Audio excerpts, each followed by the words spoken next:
السلام علیکم ګرانو دوستانو. نن به زه تاسو ته د کرکټ په هکله باندې یو څو تازه او ډېر مهم خبرونه درکړم. خاص کر زه به تاسو ته یو نوی خبر د ایشیا کپ په هکله باندې راغلی ده. ایشیا کپ اوسه پورې خو ورته ډېر زیات ټایم پاتې ده، خو دغه کوم خبر چې راغلی هندوستان نه هغه غواړم زه تاسو سره شریکم.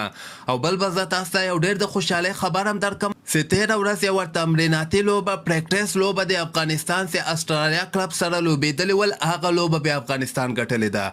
او بل به زه تاسو ته دغه T20 ورلډ کپ کې بعضې ټیمونه یو څو لوبغاړي راوستلي، نوي لوبغاړي راوستلي دي، هغه به هم زه تاسو سره شریکوم. مهم معلومات در سره شریکوم. ویډیو تر اخره پورې وګورئ، په هر څه به تاسو پوه سئ. نو راځم اول زه تاسو سره دغه د ایشیا کپ په هکله باندې یو نوی خبر هندوستان نه راغلی ده. اصل کې ایشیا کپ کال 2023 کې که خیري ترسره کیدونکی ده، او دغه ورته ایشیا کپ به که خیري په پاکستان کې ترسره کیږي. اکثره دغسې کیږي چې کوم ایشیا کپ په پاکستان کې ترسره کیږي هغه ته هندوستان نه ځي، او چې کوم ایشیا کپ په هندوستان کې ترسره کیږي هغه ته به پاکستان نه ځي. ځکه خو دغه ورته څو کاله سر په سر ایشیا کپ په دوبۍ کې ترسره سو. د دې وجه همدغه وله چې پاکستان نه غواړي هندوستان کې ولوبېږي، او هندوستان نه غواړي په پاکستان کې لوبه ترسره کیږي. خو دغه ورته چې کوم ایشیا کپ ترسره کیدونکی د کال 2023 کې دغه 50 اوریزه فارمیټ باندې به ترسره کیږي، او هندوستان بیا اوس نه دغسې خبر ورکړی ده چې موږ تیار یو چې پاکستان ته لاړ سو او په ایشیا کپ کې ولوبېږو. خو دوی دغه خبره مور کړې ده چې موږ به د دولت اجازتنامې ته ماتلی یو چې کله موږ ته د هندوستان دولت اجازه راکړي په هغه صورت کې موږ بیا پاکستان سره سفر کوو. اکثره د هندوستان دغه د کرکټ مینوال غواړي، او د هندوستان کرکټ بورډ هم غواړي چې پاکستان سره ولوبېږي، ځکه ګټه یې ډېره زیاته رسیږي. خو اکثره وخت کې د هندوستان دولت ورته اجازه نه ورکوي. نو دغه ورته چې کوم ایشیا کپ کال 2023 کې ترسره کیدونکی ده، دغه به هم هندوستان کرکټ بورډ چې کوم ده د هندوستان دولت اجازتنامې ته به ماتلی. که چېرته اجازه ورکړي نو بیا به ایشیا کپ 100% کې په پاکستان کې ترسره کیږي، او که چېرته اجازه ورنه کړي بیا به دا همدغسې دوبۍ کې به ترسره سي یا به سریلانکا کې ترسره سي.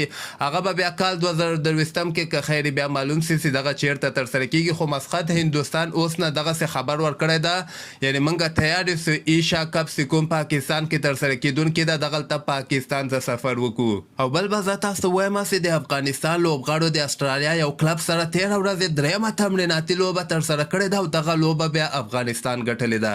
په دغه لوبه باندې مې هغه تېره ویډیو هم جوړه کړې ده. هغه ویډیو تاسو مکمل در سره وګورئ. که چا نه یې کتلې هغه کې مکمل تفصیل سره ما تاسو سره دغه سکور کارډ نشر کړی ده.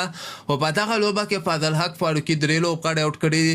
رحمان الله ګربز بیا ډېر زبردست بیټینګ ترسره کړی ده، او دې نه علاوه ابراهیم زدران هم په دغه لوبه کې ډېر ښه بیټینګ کړی. نو دا یو ښه خبر ده د افغانستان لوبغاړو لپاره، خاص کر بیټسمنانو لپاره چې بیټسمنان دغه ځوان لوبغاړي خپل بیټینګ باندې کار وکړي، او دغه T20 ورلډ کپ کې که د افغانستان بیټینګ ښه پرفارمنس ورکړي نو ډېر زیاتې لوبو ګټلو امکان هم د افغانستان که خیر سته ده. او بل به زه تاسو ته وایم چې نن د جمعې مبارکه ورځ وله د افغانستان لوبغاړي په استرالیا کې نن د ارام ورځ وله.